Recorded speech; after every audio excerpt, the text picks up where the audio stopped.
Hi, this is Noah from screenprintexchange. So I took apart this FX3U-32M So this is what it looks like. There's your battery. I don't care if I lost the program or not. Doesn't matter to me.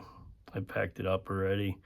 But here's like, the memory and all that stuff. But here's your inputs. Your power goes in here. Look at these are all gold plated pins because you need great connectivity because you're running a machine. You can't have faults and stuff. So on this one, it has like an expansion ports on the side. You can keep on adding to the left and right. So on the outputs, you have all of these contactors, and they're soldered to the board. They are not much different than a cube relay.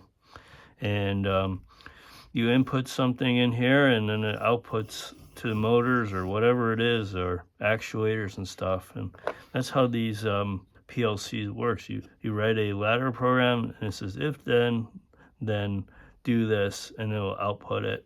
And so that's the basics of the PLC. There is a power supply.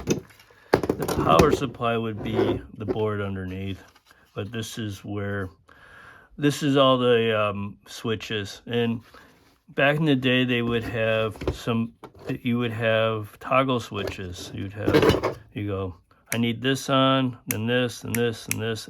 And this, instead of doing that, or you'd have snap relays that would go on a cam, instead you can write a program with the inputs and then you can output to that. And that reduces all the changing of switches or snap switches that on a cam. So this is the automation for the machine. It's the brain. So if you lose the program on this, you need to send it back in. So that's the basics of PLCs.